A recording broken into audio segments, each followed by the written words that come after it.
following show contains adult content. It's not our intent to offend anyone, but we want to inform you that if you are a child under the age of 18 or get offended easily, this next show may not be for you. The content, opinions, and subject matter of these shows are solely the choice of your show hosts and their guests, and not those of the Entertainment Network or any affiliated stations. Any comments or inquiries should be directed to those show hosts. Thank you for listening.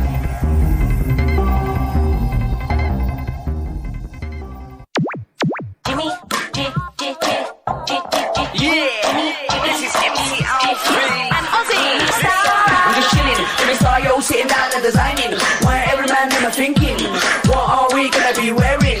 Yo, I'm a Liverpool MC, you can't trust me, big up the girls inside the party. Let's get down to crazy Jimmy, big up myself and known as Alfie, the one and only, the Turkish MC. Always love the clothes of Jimmy. Bitch, I'm your wanna be, Jimmy Star, new celebrity. We'll take you out. What's up, everybody? Welcome to the Jimmy Star Show with Ron Russell, bringing you the good times in music, fashion, pop culture, and entertainment. We got a fun show for you guys today. Before we say hi to everybody in the chat room, let's say hi to our cool, outrageous man about town co-host, Mr. Ron Russell. What's up, Ron? Oh, I'm hungry. I'm hungry. I didn't have lunch. I'm tired. I was up all night last night watching the Academy Awards, and I was waiting for Betty Davis to win for Now Voyager, and then Jimmy said, Ron, it's not 1940, and this is the election. I said, oh, senility has set in, Alzheimer's or something. That's so funny. They want to know where your orange cup went. The orange cup is there, too, but he's drinking chocolate milk out of a different one, so he's got two drinks today. It's hilarious. So what's up, everybody in the chat room? We got a lot of people in there. Let me say some highs. If I miss you, I'm sorry because the thing goes by so fast. But we have Teresa Sabin from Florida. We have Don Hinton. What's up? He's got a watch for you today, I think, and he'll show you in a minute. Teresa Sabin, Cindy Lady Lake, yay! Angela Joseph. What's up, Angela? Boomer Mays, you guys, is in the chat room. Hey, Boomer, you guys is a football superstar. And let's see. Robert Dumont, hello, Robert Dumont. Dave Davis, what's up? It's not going fast enough now for me to see things, but we have a great show for you guys today. Oh, Backpack John is there. We have Sherry Nelson coming on, our favorite Canadian, and then we have Harley Wallen coming on. He's got a brand new movie, and today's Harley's birthday. Yes, it is. He's 22. Yes. On one leg. Yeah, I actually don't know how old he is, but I saw pictures of his kids today, though, on the internet, and they were gorgeous. Yeah, well, they didn't take after him. Harley, I love, but he ain't gorgeous, that's for sure. His wife is, though. Yeah, his wife is gorgeous. She's beautiful. Took after her. Let's see. You want to talk about my watch? Okay, here we go. The face of my watch says AIDS walk. I don't know. Where's my camera? Can I do this? Oh, we also want to say while you're showing. Okay, there you go. There you go. You can see it. I was presented this wristwatch by the guy, and I'm trying to remember his name, but he was a sweetheart of a fella. If I'm not mistaken, I believe he has passed away from AIDS. He presented me with this wristwatch for all the work that I did with AIDS Walk. AIDS Walk is when we walked all over New York City, and also when I walked in Central Park. I always participated when I lived in Manhattan in all of the AIDS foundations. I worked for AMFAR with Elizabeth Taylor. Then I left AMFAR and I went to work with Elizabeth Taylor on Elizabeth Taylor's, here it goes, Elizabeth Taylor's Foundation for AIDS Research. And I worked for them for a long time doing drag shows with a lot of very famous impersonators. And we all worked for free. And we worked nightclubs and supper clubs. And all the money that we made, we gave to AMFAR or the Elizabeth Taylor Foundation for AIDS Research. Yes, I have been in Elizabeth's company a few times. No, I never did interview her. As publicity puts out that she's one of the names that I've interviewed, I never did. She was a very big legendary star, and to get near her to do that would be almost impossible. She would be willing, but her people would not. They were worried that the wrong question might be asked because I sort of had a reputation for being, upfront and tell it like it is, and I ask questions and nobody dares to. So years went by and I saw Elizabeth on and off. And then when I was in Palm Springs, Elizabeth was here at the library doing or whatever. And I asked her if I could interview her. And she said, Ron, I'm much too ill. And she passed away shortly afterwards. So that's a story about my beautiful wristwatch that I treasure.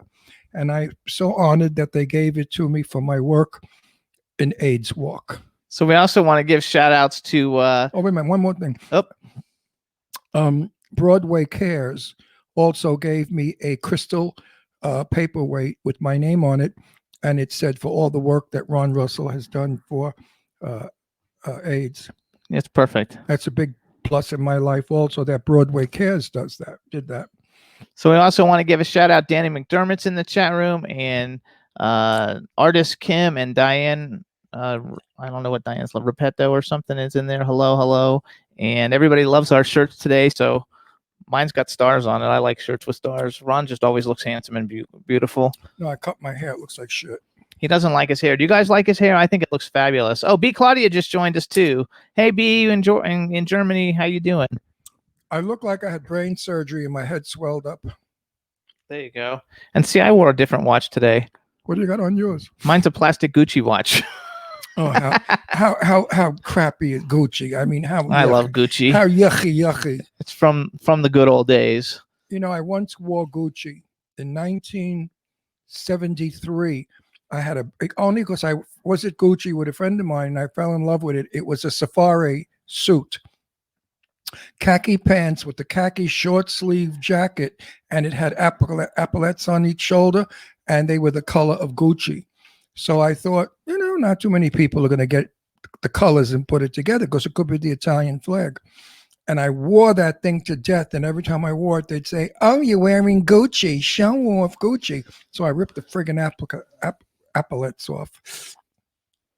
So we also the chat room is really filling up a lot. Why not? I'm on. They come to see me, not you. You. There you go. So B's on there. Addison Wright is there. I don't know if it's actually Addison or if it's Lorene, but if it's Addison, hello. And I think because Lorene's coming in too, so she might be on his account. And Anton Country Super just joined us, and Anton is from Australia. So what's up, Anton? And they all say you look like a supermodel, and so far everybody says they love your hair. Yeah, right. Even Dave Davis. If I put a thing here and a thing here, I could do Frankenstein. This is how Frankenstein wore his hair like this. He did. They made Frankenstein. Oh yeah, that's true. He kind of did. This is definitely the Frankenstein look. It looks good though. That's not. Sure, anyway, it does. I'm going to go back to my sloppy hair that I chop it up and I let it go wherever it wants to go. This is too like a hairdo. I look like I have a French twist in the back, and I should wear drop earrings and some eyelashes. And I look like an old Jew going to a wedding. Love your matching I can say hair Jew. colors. I'm half Jewish. So G. Larry Butler just joined us too. What's up, G. Larry Butler? How you doing? What is he doing? Huh? What is he doing in my showroom? How dare he come into our show? You get all the work I want. He gets all my jobs. He puts himself out there. Yeah, but I don't put myself out. I never put out. I know. Larry puts out. Woo! Hi, Larry. Wear a red jacket. I love you in red. There you go, David. Angie, David. baby, congratulations, baby doll, on this of the what the hell am I trying to say? The event, the start of a new company that you have, and I love the name, and I wrote that down that I did love the name because I'm a descendant of aliens from Mars, as we all are, and I love that you have Alien in your production company. There you go, and also, you guys, Blind came out yesterday, so forget it. Forget it. If you don't see Blind, it's a great movie. Everybody needs to see it. All you guys really go see it. If you don't go see Blind, you know what? You're just stupid. I hate to call you stupid, but you're stupid because it's such a good time. What a good film. It's really good film, you guys. Everybody in it is really good. It's not a horror film where they chop up people like the same boring shit. Suspenseful horror. It's a thriller, and it's thrilling, and it's suspenseful, and it's spooky, and it's like this. Watch. Woo! Woo! Woo! That's what you do through the whole film. It's a shockerilo. I love it. Sarah French was outstanding. Joe wrote a beautiful script. And of course, Marcel directs like no one else can direct. Absolutely. There you go. That's what I say. Thumbs up. I give it a 10, 12, 15 maybe. Go see Blind, or you're just going to miss out on something good. You see other shit on television, junk, horrible garbage. Ugh. Hope everybody had a good Halloween, and we watched Boo 2 Halloween on Halloween. Halloween was very boring. Nothing really going on. Nobody was We were invited Doing to anything. we were invited to a few parties, and we had to renege because it was, too many people. Although they were doing the parties out of doors because we're California and our weather is beautiful at night, still, when you have 100 people or 75 people, your chances of COVID being there is greater than with 6 people. So being my age, I'm worried about my age. Being 50 is not easy because 50-year-old people get sick. Now, if I were 80, I'd really worry, but being 50, I worry a little. How big, Matt? You didn't come in on that one. That's okay. I'm trying to keep track. There's so much going on. Yeah, but you didn't come in with a sarcastic remark about my age. Because you look 50, so. I am 50. You look 80.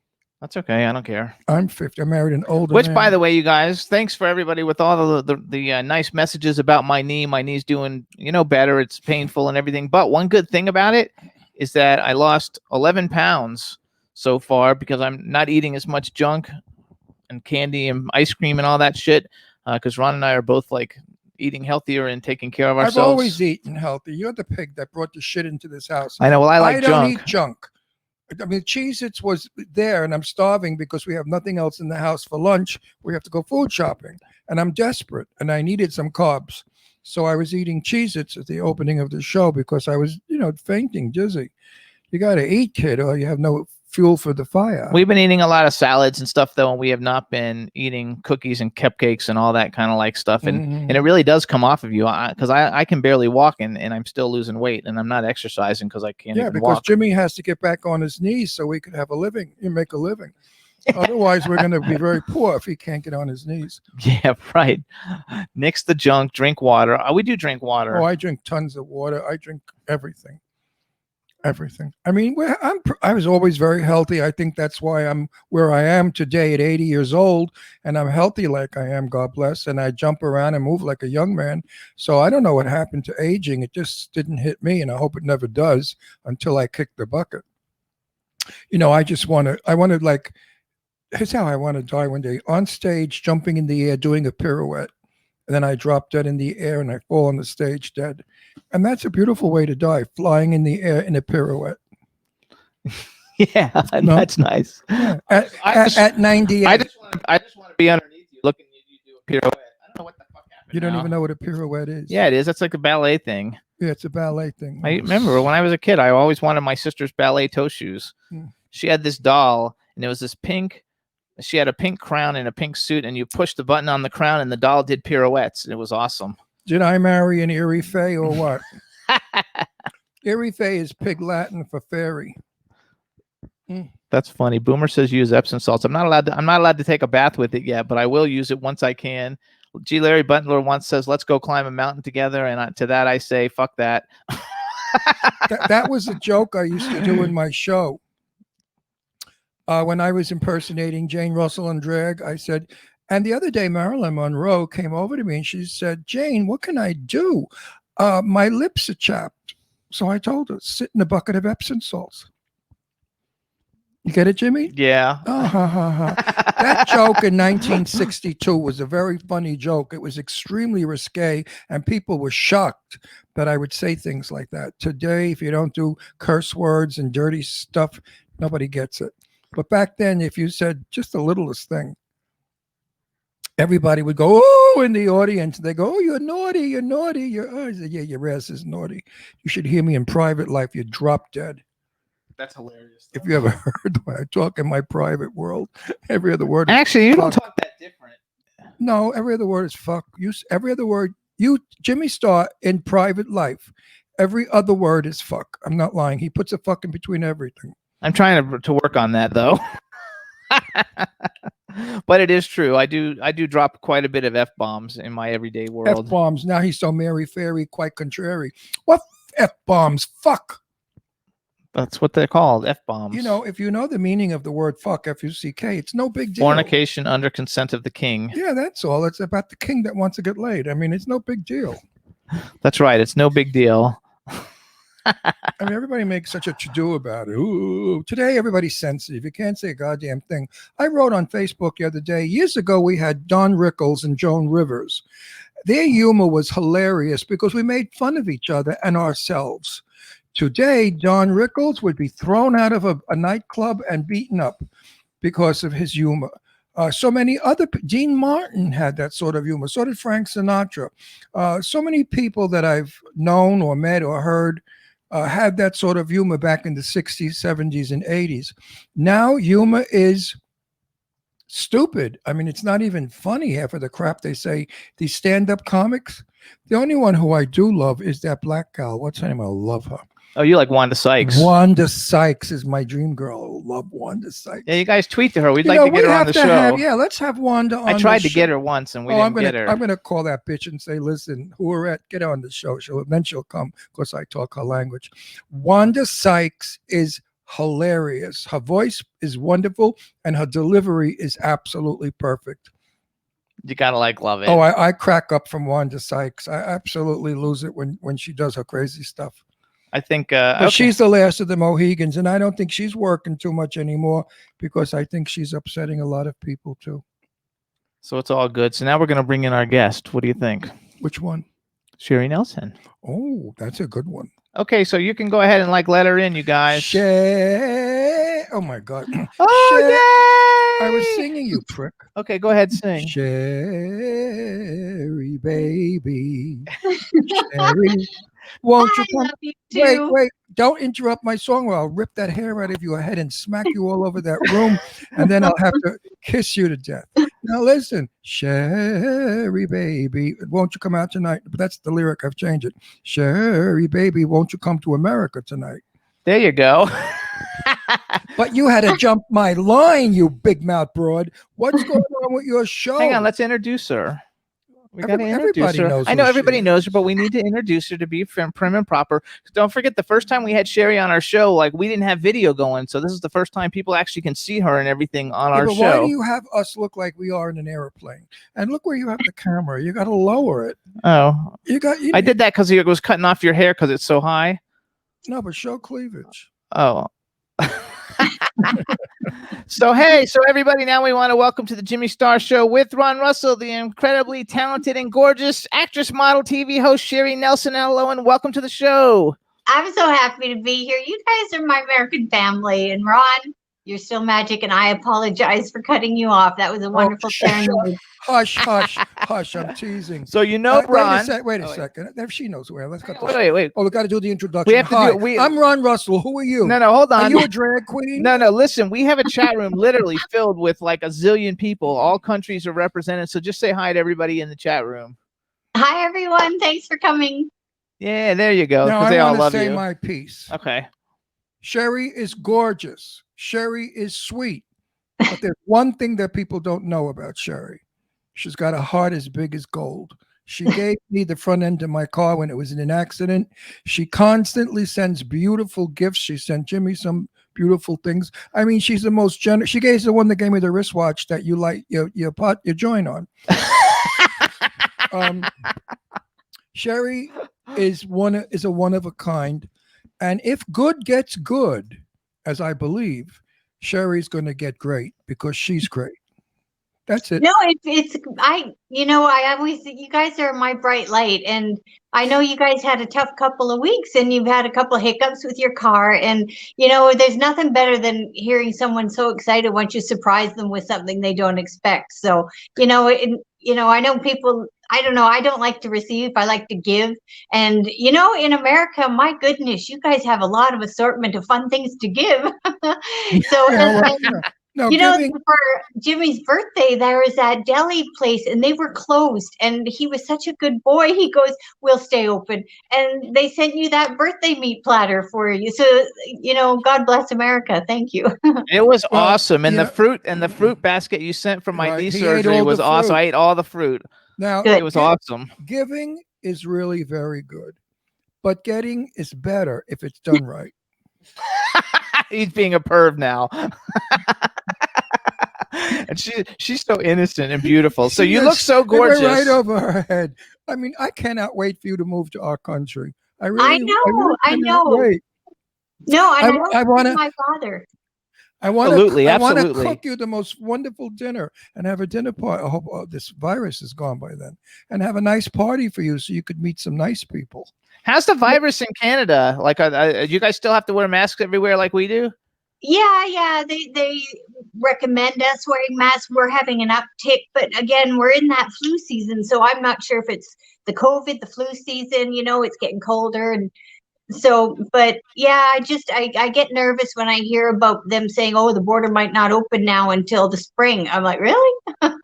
Oh no, that's terrible. So how cold is it in Canada? Well, since I saw you last, I moved from the interior of British Columbia over to the island. So we're fortunate. I think it's about 60 degrees. So at home, it would probably be about 40. So, Okay, so it's 60's nice. not bad. What? 60's nice. We're having 66 this week in Palm Springs in the daytime. It's Yeah. like winter. Winter's come to Palm Springs. Very crazy weather. We had more triple digits this year than ever recorded in the history of Palm Springs. It started in April till October, triple digits. We were dying. Now it's 120, cold. 125. Now it's cold. Cold. For us, it's cold. 60 degrees is cold. 52 at night is freezing for me. We have the heat on. Really? Yeah. But I remember you were working on your backyard, and I remember you had said, and over and over again, I'd seen that at a certain temperature, COVID can't survive in the heat. So that's why I want to bring my father down to Palm Springs with me. I don't know. I just said that. Now they're saying, I questioned why are we not eating in a restaurant? And they said because the virus tends to live better in a very nice condition. But out of doors, it doesn't survive very well because of the sun. The UV rays destroy it, and it's not a happy outdoor person, the virus. So that's why we do everything out of doors. We hate that, though. I hate sitting outdoors to eat. We went to, well, it's not any great restaurant, but we went to like IHOP the other day. It was terrible. I mean, who wants to eat in the gutter? I mean, they have tables out in the gutter. I mean, the gutter, where the gutter.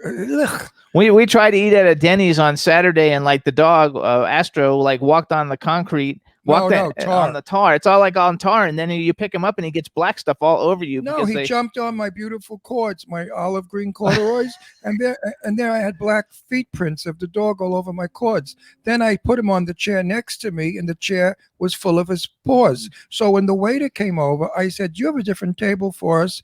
We're being, stained by the tar on this floor." And instead of saying, "I'm sorry, sir," you know what he said to me? "Well, your dog shouldn't be sitting on our chairs." So I looked at him and I said, "Well, you shouldn't be working here. You're very ill-mannered. Now we're leaving." And we got up and left. I'm not going to take guff from these little fucking punks. Little pieces of nothing. How dare they speak to a person of my age or without respect? Right away, he had to blame it on the dog. It's a dog's fault. No, fuck you. It's your tar that's coming off on my shoes. I mean, where are you putting people, you greedy son of a bitches, to make a buck? I mean, they'll put you in the alley where the garbage pails are and the rats are jumping on your table. They don't care. Yeah. Well, no, we went, there was this donut place nearby, and I went in there to go get a donut, and they go, "No, ma'am, get out. There's too many people in here." And I'm like, well, God acts in mysterious ways. Obviously, Cher does not need a donut right now. So... I mean, we're having a hell of a time. People are not nice anymore. Everybody's uptight, nervous, yelling, screamy, bitchy. And some of if even the good restaurants you go to, the waiters are very uptight. Sometimes they're nice and they're friendly, but majority of the time is, "May I have your order, sir?" Like, Achtung, where's Adolf? I want to eat German food. But you know what? I could not wear a mask for 8 hours. I don't know how the doctors and nurses have done it all this time, but I realize now I'm claustrophobic. So I am too. Well, I know a friend of mine, she couldn't wear her G-string more than 8 hours. She got claustrophobic. She couldn't breathe. I agree with you, Sherry. I can't do it either. Like, I put it on, and as soon as I can take it off, I take it off. But there's no way I could actually work. I'm so happy I work, from an office from home, because if I had to actually go out and like wear a mask all 8 hours a day, I would be like suffocating because I can't stand it. The mask that I really like is the one that Angie Baby gave me. It's Clown Motel. I guess it's a piece of fabric from Clown Motel, and they made a mask out of it. It's the only one I could breathe through. Yeah, it's real thin. It's really nice and thin. And Angie Baby, you're in the chat room, right? You should. Yeah, she's there. I love her. I love my her. goodness. I love her more than you. She's my buddy. Actually, say hi to Angie, and also Lady Lake was saying how much she can't wait to see you on here. So say hi to Lady Lake. Everybody in Hi, this. Cindy. Hi, lady. Hi, Yeah, Cindy. there you And you go. know Angie. She's actually, I followed Angie the first time on your show. She Oh, was a yeah, hard there one you to go. follow. Yes. Angie is so real. That's why I love her. When I'm with her, I feel like I'm with somebody I grew up with as a kid. You know, I just love her. I'm comfortable with her. She makes me laugh. She's a sweetheart. I wish she would move to California and get the fuck out of Colorado. Colorado's not a nice place to live. Don Hinton said, say hi to Don too. Don Hinton says Dawn. you shouldn't wear a G-string for more than 8 hours anyway, Ron. No, I didn't wear the G-string. There's no G-string big enough to hold the jewels up. Trust me. I would need a parachute. But anyway, no, I'm talking about, women that wear G-strings because they get camel toe, and camel toe can cause an infection. So you shouldn't wear panties that make camel toe for more than 8 hours. And that was on Facebook. Somebody wrote that. I think they get camel toe because they got the wrong size. So they weren't the size too low. Well, they got up the size, and then You know what it is? Half of these chicks have fake asses now. They have their asses pumped up like a Kardashian. So when they put a pair of bikini panties on, it becomes a G-string. It slides in all the cracks, and that's what makes an infection. And you get what is it called? A woman when she gets an infection. Yeah, urinary tract infection. Yeah, urinary tract infection. That's it. So girls, pull your panties out of your cleavage. Or whatever it's called. Cindy Lady Lake's like, this show covers every topic. So you guys, we should mention no, too. because our shows have been so clean lately. I got complaints. No, we met actually this stupid thing. We actually physically met Sherry back in, I guess that was at the very beginning of February, right? Beginning, right before COVID hit and everybody had to close everything down. She was here. She went with us actually to a movie premiere, which is Harley Wallen's movie, who's our second guest tonight. And Sue Wong's Oscar and then she went to Sue Wong's Oscar looking gala, absolutely drop dead better than Elizabeth Taylor. She was like one of the most stunning women there. It was so absolutely fabulous. Drop dead gorgeous. Everybody was looking at her and fainting from her. We had a great time. Everybody wants to put her in their movies, and then she had to go back to Canada, and then we got hit with COVID, and now she can't come back, but she will be coming back as soon as the opportunity avails itself, I guess is the best way to say it. You were almost going to play one of my daughters in a movie. Really? Yeah, you were. I have 3 daughters. It was Sadie Katz and Sarah. No, Andrew Stevenson, I thought. No, that's another movie. Oh. No, the movie I'm talking about where I played the good dad to the wicked wife. My children we talked about it. My children would have been Sadie Katz, Sherry Davis, and I put your name in for one of the other daughter because I thought, you could look like me years ago with dark hair, dark eyes. Because the other ones are all blonde. I'm not a blonde. See, I thought I would have played your wife, not your daughter. No. The woman that was playing my wife, who I wanted and they wanted, I forgot her name and I wouldn't use it anyway, is a big star. I mean, she's very famous and she would be a good pull for the movie. The movie is Dave's. Oh, it was Dee Wallace, wasn't it? I think Dee Wallace was Dee Wallace was going to play. The mom from E.T. was going to play my wife, Dee Wallace, and she's got a big name in this racket. Dave has written a script that is so phenomenally fabulous. And I cannot wait for him to get green lighted and funded so we could go ahead and make this film. I read the script. Sadie read it. Everybody that read it said, wow, what a good script. And if he directs it, which he's a pretty good director, Dave, and if he directs it the way he's written it, he custom wrote my script. He said, Ron, I know how you are with your 2 daughters. And I wrote how you speak about your daughters. I thought, wow, is that wonderful? I've never had that done. Usually I play a mean killer. Since we don't know when it's going to get greenlit either, though, and we don't know when you're going to be able to come to the country, we don't know what's going on with it. Let me finish with Dave. The minute Dave puts it out there, I intend to work my ass off to get him funded. I am going to pull every string I know. I'm even going to make out with Joseph Kelly just to get him to help me to get the money. I can suffer. I can make out with Joe Kelly. I'll vomit, but I'll try. I'll tongue kiss him if I have to. Wait. Goddess has joined us. Goddess. And so my has Dave darling. Hughes. So, Dave, you didn't get to see the fabulous Sherry Nelson the last time she was on because we didn't have video going at that time. We had some technical problems. So check out. He's our local resident perv. He loves all the beautiful women. So Sherry, And, Sherry. There you go. Say hi to Dave. No, that doesn't work. Dave. Pervert. That perverts don't go for waves. Pucker up your lips, come close to the camera, and smack him with a kiss. And there you go, Dave. There you Okay. go, Dave. Go, now you can go to bed, Dave. You came. So you guys. It's over, Dave. Oh, that's good. Look how beautiful. Yeah, look how you don't like dirty talk, huh? She's so innocent. I know. I can't stand it. No. What are you going to do when you come to LA and you meet all of us filthy-mouthed people? Everybody's dirty. She already met us. I love it. Not on a There's set. no other way to be. It's the best You way gotta, to you gotta hear. You gotta hear us on a set. Dave says he's in lust again.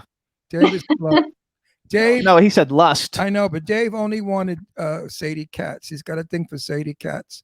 Then I think everybody's got a thing for Sadie Katz. My Wait. goodness. wait, Yeah, so does Ron. No, I love Sadie like my child. I'll never say that. I don't like any of these kids sexually. First of all, I'm gay, where I give a shit. But I mean, no. I love them. They're like my daughters. Yes, that's true. I love my Sadie Katz beyond belief. I love my Lorene Landon. I love my Sherry Davis. I love my Angie. She met Lorene at the Yeah. event too, right? Yeah, she met Oh Lorene. my goodness, that's a goddess. And my Yes.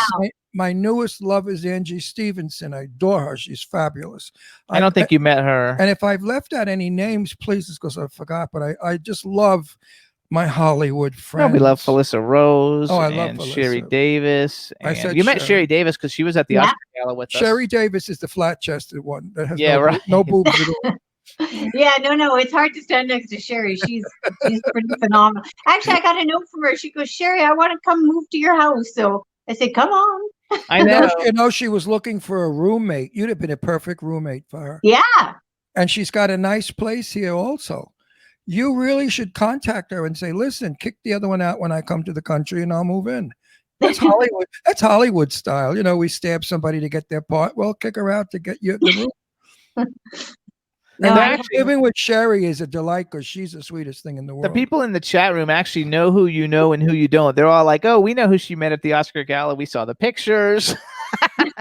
We know she knows because she knows tons of people." And you guys now, Sherry, besides doing all the wonderful things she does, she's a co-host with Brian Sebastian on Movie Reviews and More. It's a great show. Brian Sebastian is a great guy. He yeah, interviews- when you see him, say hi from me.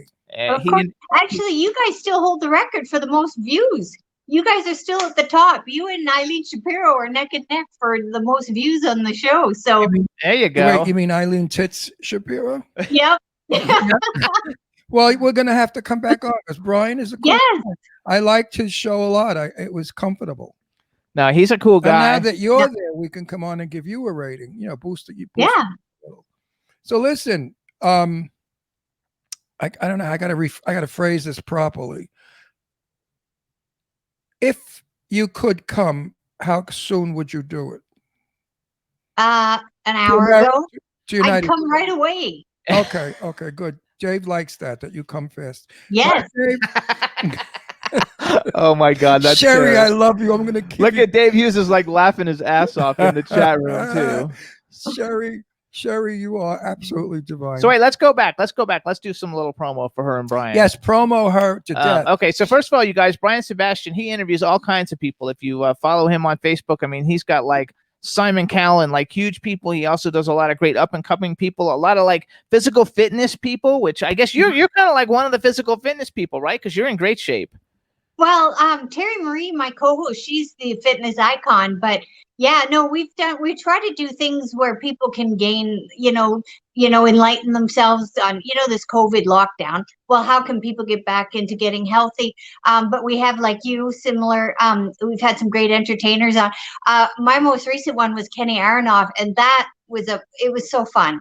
It was a part 1 and part 2, and he's the funnest guy. And so no, it's a delightful show. Like right now you turn the news on or, COVID is just simply a negative. So I hope it's something people watch as escapement, like your show. We're not number 1 out there like you guys are, but hopefully we'll get there. We've joined Dean Piper on his platform with you. So hopefully we'll get more people watching us, and hopefully they like it. Oh, But they're gonna love don't it. forget, the reason why we are number one is because we're on 15 years. And when you're on a show 15 years every week, 2 guests a week, how many is that a month? 2, 4, 6, 8 a month. You've got something going for you. Yeah, we've got a lot of So guests. I believe, as I'm going to pass this on to you about show business, I believe if you stay in show business for as long as you can, you will become something. Too many people drop out too soon. My mistake. I dropped out to raise 2 kids. I was doing TV. I was doing a lot of good stuff. And I said, no way, my kids are more important than a stupid career. So I went back to hairdressing to make money, because my business, making movies, you make shit. I don't get the salaries that George Clooney gets. So I went back to work and I gave my career up. I don't blame it, because my kids are good. I raise them well. Fabulous girls. I don't have dope addicts or sluts or anything. I have nice, clean cut people coming from filthy mouth me. But so if you stay there long enough, they will see you, and they will do something for you. Well, But one of the greatest pieces of advice I ever got was from you, when you said, when you're talking to people, model yourself after the great Arlene Dahl, and I watched her, and it was never a chore. She's just class, and she just emanates grace. And I really appreciate that you said that, because I do try to hopefully not disrespect Jimmy, Eileen, because I'm affiliated with you. So I do want to try and, be something of good. So you're not like, oh, Jesus. No, you're fabulous. Arlene Dahl in person is mesmerizing. Oh, I bet. She's an old broad like me, older than me. She's about 88, 89 now. She's got maybe 9 years on me. She's still stunningly gorgeous, with the most beautiful milk white skin, and the absolute lady. There's nothing. Her diction is perfect. Her style is perfect. She's from the ancient days when everybody was like that. Yes, she's what. If I were an actress, I would be her, because we need more of that. We have too much of the other. Yeah. What is the other, like the whores? No, the other are the sleazy sluts with the mini dresses, the clip covers, I call them, and they got their knockers hanging out, and they got a joint in their mouth, and they got a tattoo, and they're saying, "All right, over here, baby, what are you talking about?" Those kind of women. We need to have some stylish Grace Kellys, Audrey Hepburns again. We need to have style and class brought back to film. It can't always be an alleyway with a chick giving a blowjob to somebody. I mean, it can't be that anymore. Let's get away from that sort of crap. Let's go back to My Fair Lady thinking, and just a beautiful. Actually, like you're so classy and beautiful and elegant. And when you went to the Oscar Gala, you look so fabulous. We had met at another red carpet event. Adrienne Wilkinson. Oh, who was like you, was like Audrey, the most classiest, like Audrey Hepburn type girl. She looks like Audrey. She acts like Audrey, and she works her ass off. And she doesn't work in $2 films either. She's the classiest broad. I adore her. She dresses elegantly. She's flat chested. She doesn't have fake boobs. Nothing about her is today. She's totally 1950. And that's why she's getting work. Writers have got to stop writing movies where women are called bitches, or women are degraded into being just bosoms. Women have got to go back to being women, stylish women. Men have got to learn that a woman has a brain, and if a woman uses her brain correctly, she's fascinating. Like Sue Wong, my dearest friend in the world, Oscar we went to. Sue and I have become tremendously close friends. I adore her brain. I adore her knowledge. I adore her everything. Her life story is amazing. Yeah. Well, I'm interviewing her as soon as we can. We're working on dates. It's hard. And I'm going to talk about her life story, about how she ate rats as a child and today is worth about $250 million. How she built that empire. She's a genius of a woman. Yeah. But style and class, and dresses magnificently, jewelry beautiful. We need more of that. Too much of what we see every day is who we are. Years ago, we went to the movies to escape. So we would see Fred Astaire and Ginger Rogers dancing, and we thrilled from that because we couldn't dance. Today, everything we see on film is what we do or what we shouldn't do or what we want to do. And it's negative. I am for better films, better acting. So I'm hoping that you can do the Arlene Dahl thing and become the lady of film. You don't need to be trashed in film. No, exactly. And like you said, with this COVID, your show is getting away from the toxicity of life. You know, it's fun. It's Jimmy's laugh alone is a draw. But, you know, like Brian Sebastian, he's ingenious. He's got 8 of us, you know, and depends on who the guest is, you know, we're there. And, you know, like I said, Jessica Heim, that you know, she's an amazing singer. So each girl seems to bring something to give momentum to the guest of the show, like you said, and it's class. It's nice. It's something positive that you don't think, oh God, I'll never get those 20 minutes back. Which is true. The other one that I adore is who I know well is Tippi Hedren, who's a friend of mine. And Tippi, and not on film. This is lunch with Tippi, you know, having a couple of wines with her. She's the ultimate lady. Tippi is just so gracious and so beautifully spoken. That's another lady that somebody should follow to be. We need to have beautiful, elegant women represented in film. Enough with the boobs and the bullshit and the vulgarity and the chopping and the killing and the blooding and the screaming and the cursing. Let's bring back An Affair to Remember. Cary Grant, Deborah Carr. Oh, yeah. Well, that's why I think Alfred Hitchcock movies are timeless, is because, you know, we had those beautiful women in there, Tippi Hedren, Grace Kelly, you know, because, you know, it was something for all audiences. You had the mystery, the allure, the tough guy, but then you had that beautiful woman, you know, there. And yeah, they always resonate. Well, you know, I go to so many functions with Jimmy. We went to a couple of penthouse roof things in Hollywood, very high end, you know, chic. And all the young actresses came with clit cover skirts, tits hanging out, too much makeup, cheesy looking, trashy looking broads. They think they're going to get discovered. No, they get banged. They get banged, but they don't get discovered. The guys that go after them that are important to put them in film don't. They just use them as sex objects. A woman that goes there is sophisticated. Who was that broad that was at that one affair that was stunningly beautiful in the long black and white gown? Remember, she's a big star too.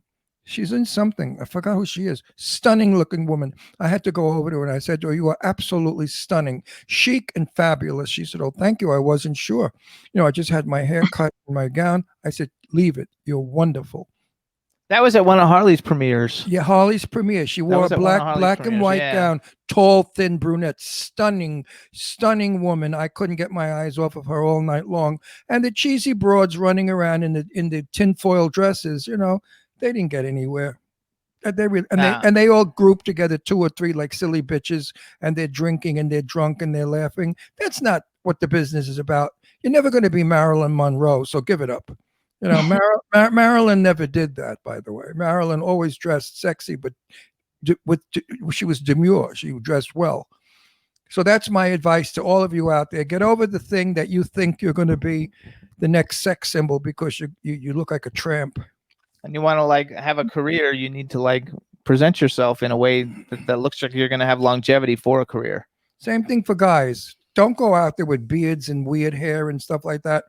Go strip like me this way. Not even this hairdo stinks, but you know, go regular. Let them dress you. Let them make you good for the part. Don't you go there as a character because you may not get the job. It's not what they're looking for. But if you are a clean slate, let them design you.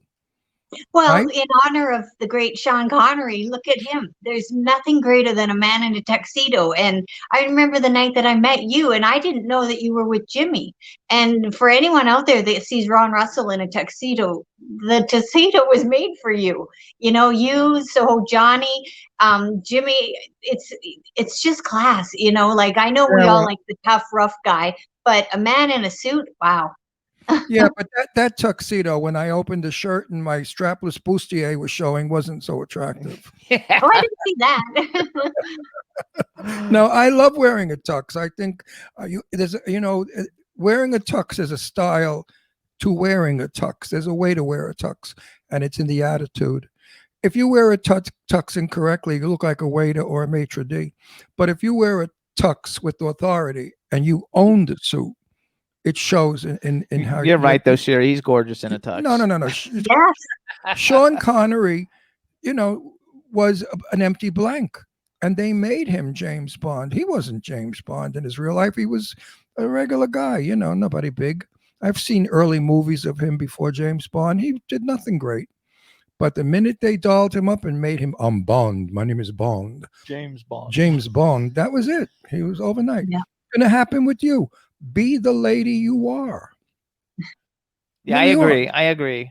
I think so. 100%. So let me ask you a question. First of all, we interviewed Kenny Aronoff too, and we had a blast. I think Kenny Aronoff is fucking A-list tops. Got his book. Oh, there you go. Okay. Oh, look at she's got Eileen's book behind her too. I know. I got my Wall of Fame behind me of our. There you go. There's Eileen's book. I've got your comic book up there too. Yeah, that's true. Eileen's book is such trash. You have to buy it. Gotta love it. I love it. You'll find out who balls who's got a big one, who doesn't. I mean, she's outrageous in her writing. Buy her book. It's a trip in the night. You guys, it's called Waiting for Adam. So who are some of the favorite people that you've had an opportunity to interview, and who are some people that you think would be a lot of fun to interview that you haven't had a chance to interview yet? Oh gosh, I like everybody. Everyone's been fun. We had Ivor Davis on. He's that man that toured with the Beatles when they arrived in America in 1963.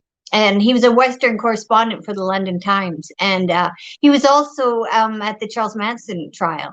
So he created the template for Vincent Bugliosi. So he was good. I love it when, they come on, you do your treasure hunt about the individual, and, you get little fun pieces like Mickey Burns was on, and, he was knighted as a doctor from his alma mater. So that was fun. But I've always said I always want to interview Gene Simmons. He's the rock and roll legend. He's a smart businessman, and he's just someone I know would be memorable. And I think he'd tap into a lot of various demographics in the audience. So I think he'd be a good one to interview. Well, contact him or somebody that knows him, get a number, call him. Jimmy yells at me. I said, years ago, every movie star that I ever had, and I had Lauren Bacall, Betty Davis, those are names, Cliff Robertson, Tab Hunter, those are names. I never got them through their managers. I either got them through their publishers if they were pushing a book, or through friends that had their private number. Well, Gene Simmons' house is for sale, so I should book an appointment when I come down there to go tour it. Yeah, I'll go with you. No, really.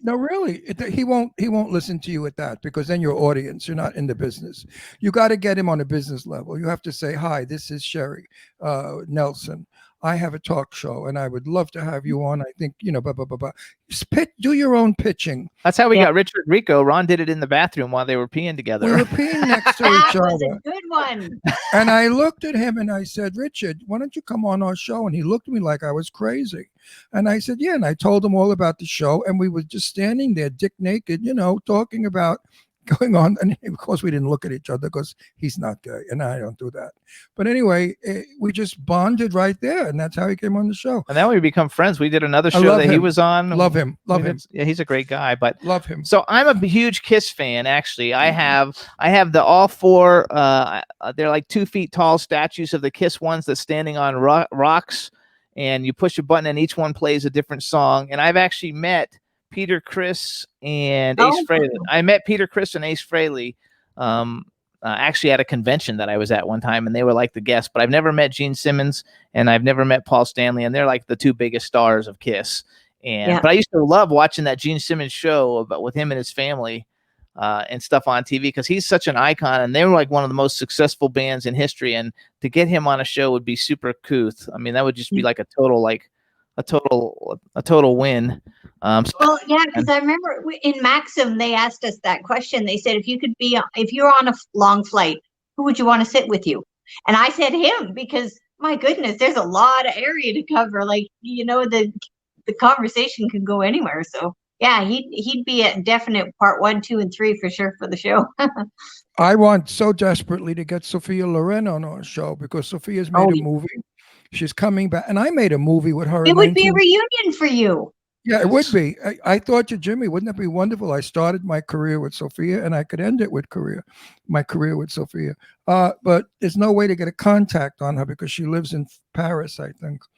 I don't think she even lives in Italy. I think she's living in Paris. But when she does a tour of that film, if she's going to do any PR on it, we're going to grab her. And I'm hoping so to get Sophia Loren on this show because she's quite a woman. She's also one that tells it like it is. She's a sweetheart. I mean, she was 26, I was 19 when we met, and she was as kind as anyone could be, and so sweet to me. I tried to get Raquel Welch, but no, I don't like. They Raquel looked at our Welch. show and they said absolutely not. No, no, I don't like Raquel Welch. You should have asked me because I would have walked off. Raquel Welch is the nastiest bitch I have ever met. I don't like her. She's arrogant. She's nasty. And she thinks who she is. And she looks down at everybody. She is a horror on wheels. No one wants to work with Raquel, her. we don't want you anyway. No, I'm glad you didn't have her on because I wouldn't have been so nice. And how dare she snub our show? How many people have you slept with in Hollywood to get where you are, Raquel? I slept with nobody to get where I am. I worked. Oh my gosh, Boomer loves you. Boomer's like, Jesus Christ, Ron, that's hilarious. But it's true.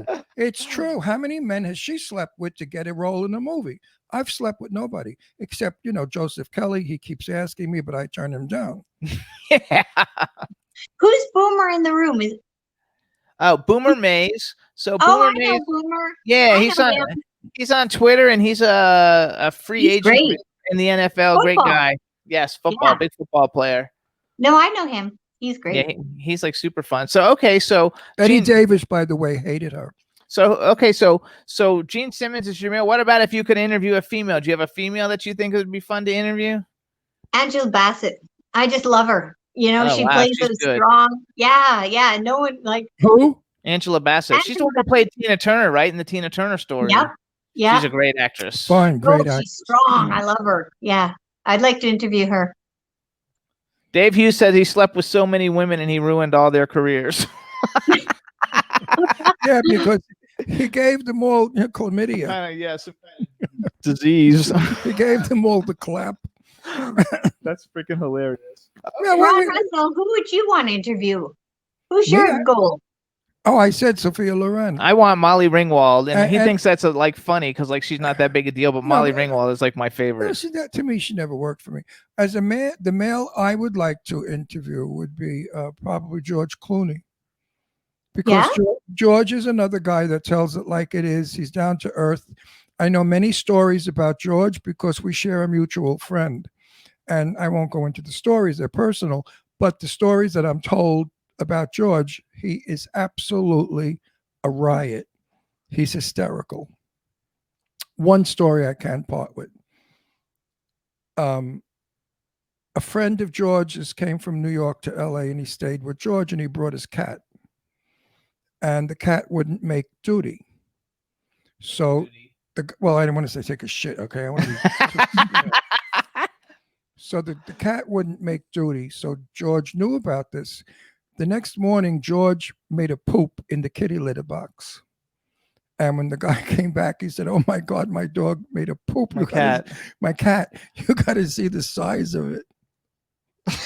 And that's a true story. George has a humor like that. He's funny.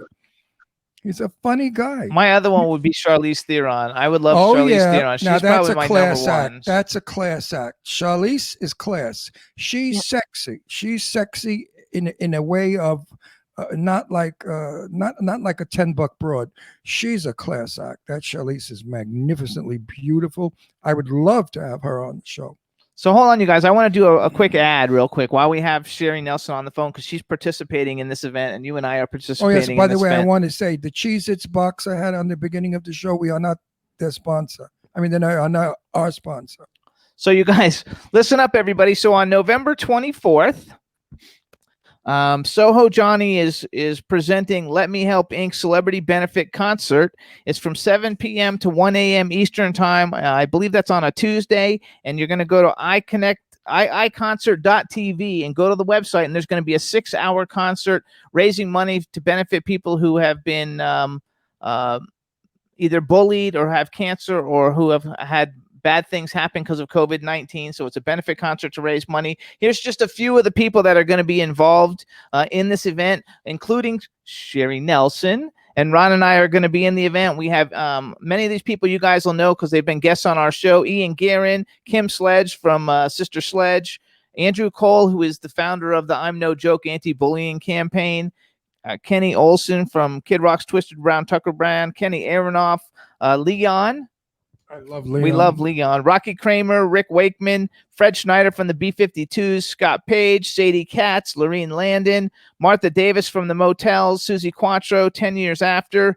Lady Lake Music has some of her artists that are going to be performing.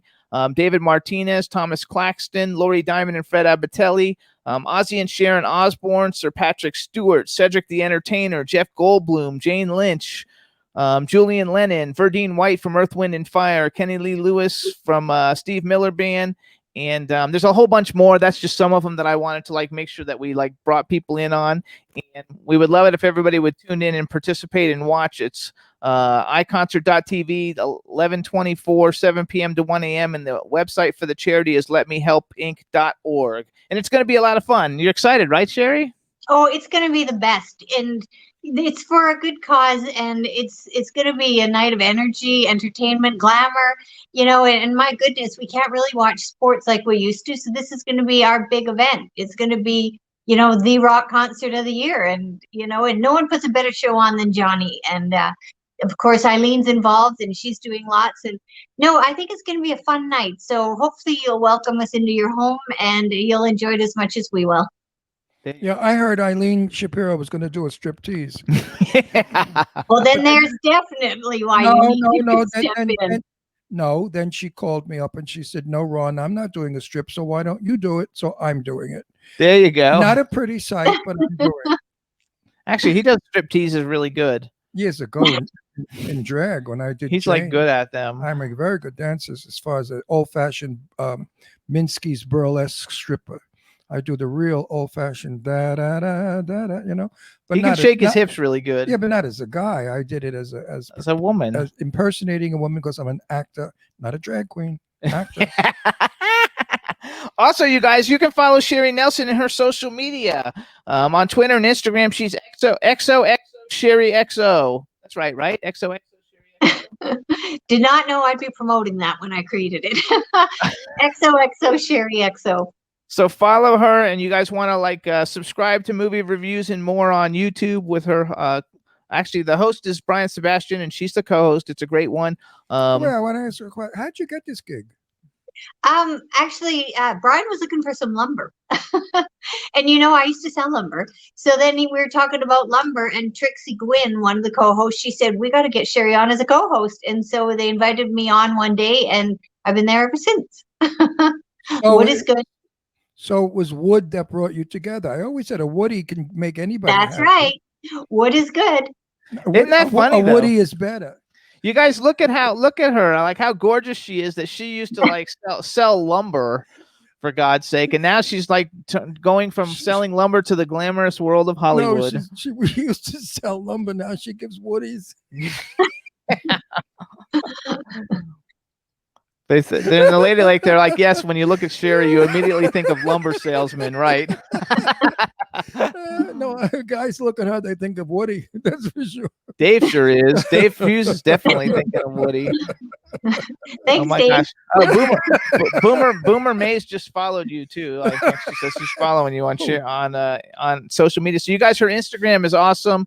She gets tons of likes on everything. Her Twitter we need to build up, so follow her on Twitter.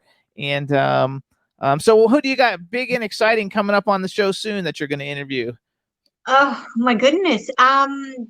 I'm not exactly sure. We haven't, Brian's been doing a transition over to Dean Piper's network now. So we'll be on streaming like you. So Cindy's coming on, Lady Lake Entertainment. She's coming on. I'm excited about that. Yay, Cindy. Yeah, Rick Cheddar, he's going to be coming on. And, hopefully we'll get a lot of them back, like Kenny Olson, Kenny Aronoff again. Yeah, hopefully we'll get all those guys back. How was your, you did an interview with Michael DeBar, right? No, something came up at the last moment. I did interview him on the Freaking Awesome podcast a few months ago, and he was scheduled for our show, but something came up, so we're hoping to reschedule that one again. But he's an amazing interview. How come? Yes. How come Kathy Sledge is not going to be in Soho's show? Her Well, sister is. Yeah, we haven't gotten a verification from her yet. Oh, and Cece Peniston's going to be in it too, you guys. I just got a text from her. Oh my God! So she's going to be participating too. I love my Cece Peniston, but look, Kathy, I love her too. Why isn't Kathy on our show? I don't know, because she's busy doing stuff, I guess. I have to call her and tell her. We'll get her. And I want her to bring Patti LaBelle with her. Oh, he wants Patti LaBelle. That's like one of his biggies too, is Patti LaBelle. Patti LaBelle. I'm dying to interview her because she's a woman that has done so much for so many people and never talks about it. Nobody knows the real Patti LaBelle. They only think she's a singer, but not true. Patti LaBelle. You know what? She makes an amazing pumpkin pie, I think, or sweet potato pie. No, Apparently, it sells out every Thanksgiving. No, her blue cobbler is the one. Her blueberry. Oh, is cobbler. it? It weighs. They're all good. It weighs 6 pounds. But is it delicious? The blueberry pie cobbler, I think it's called, crumb cake. I don't know, crumb cobbler, whatever it's called. So when everyone's watching the show, they got to get her pie. Yes, enjoy that. Yeah.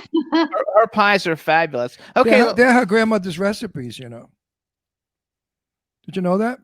No, they're over 100 years old. Those recipes. Really? That's what they ate down south. I guess they were slaves, but that's what slaves ate. So it's slave food, which is interesting. Absolutely. It's fabulous. Okay, so let's talk movies. First of all, do you have a favorite movie?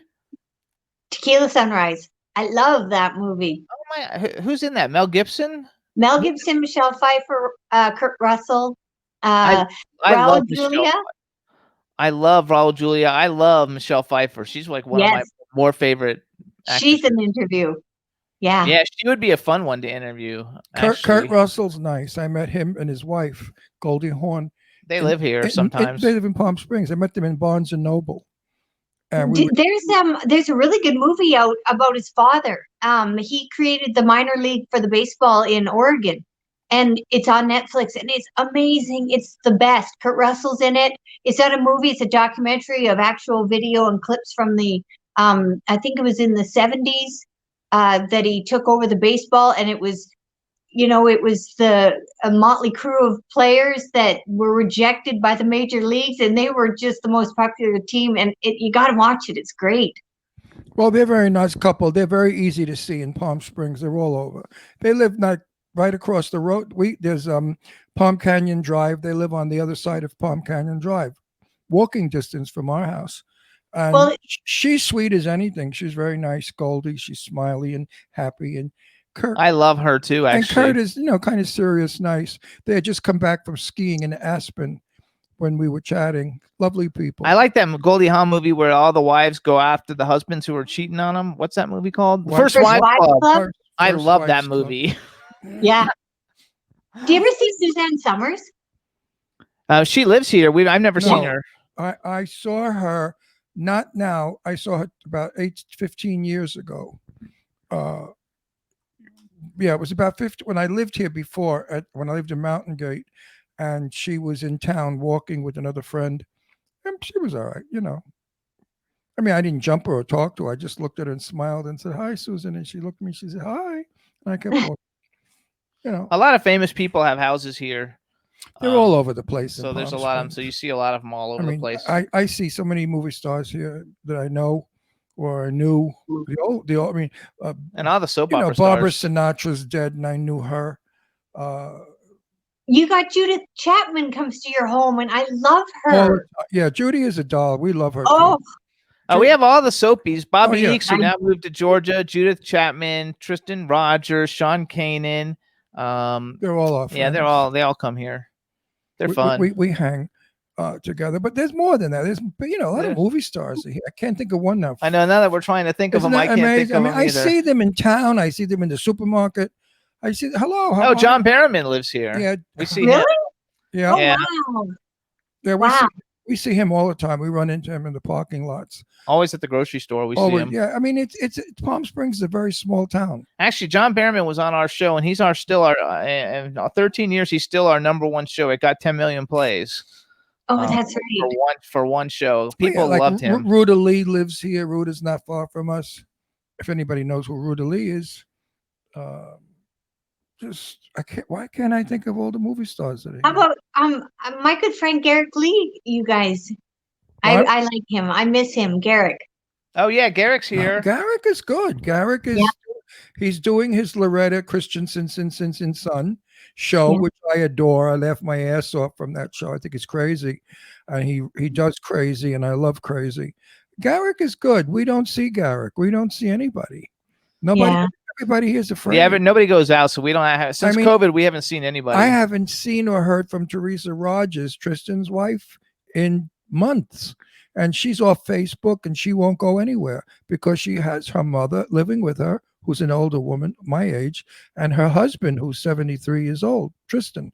So she's terrified of bringing the COVID home. Cindy Lady Lake says she has a huge crush on Sean Kanan. So like next time he comes over, we'll call you and you can talk to him because I talk to him all the time. Sean is an absolutely terrific, down to earth, regular Joe, and his wife I'm crazy about. They come to my house. I mean, I was preparing dinner and I was a little backed up. And Michelle came in the kitchen. She said, move over, because she's Italian too, and cooking with me. And then Sean said, I'll make the salad. And they did. They're regular Joes. They're not phony Hollywood shit. So let me ask you a question.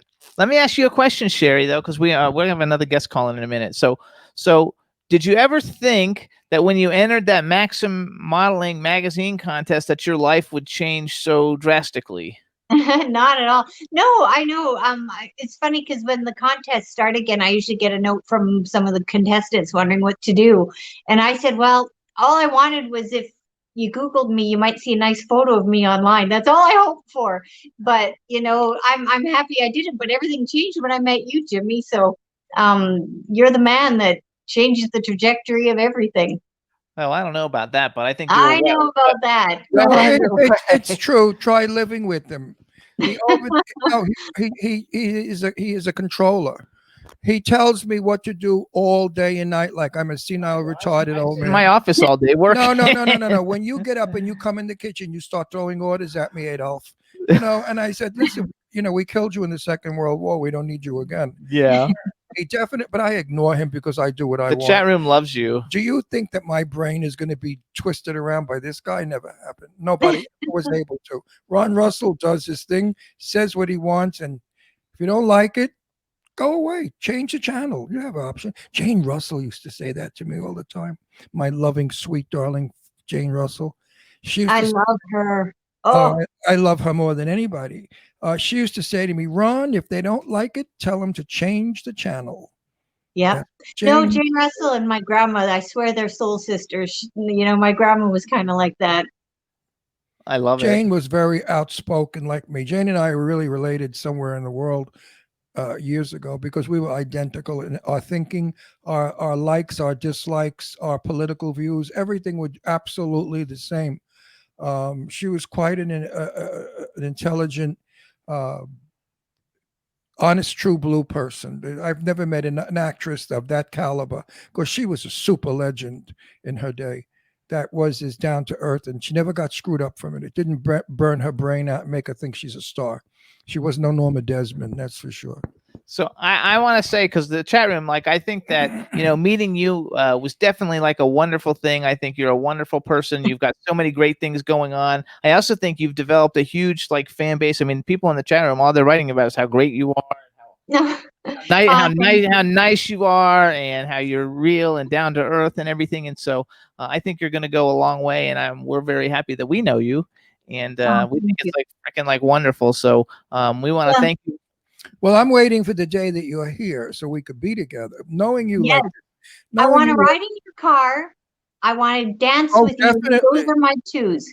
I do want to do that. But Jimmy, like my father, I don't have fans. They're all my friends. Because my dad, he's so cute. He goes, well, people seem to like you. So maybe Lumber's on hold for now. So, thank you for being my friend. Well, absolutely. Thank you for being our friend too. But I want more. I want you to be our friend here. Me too. Not on Skype.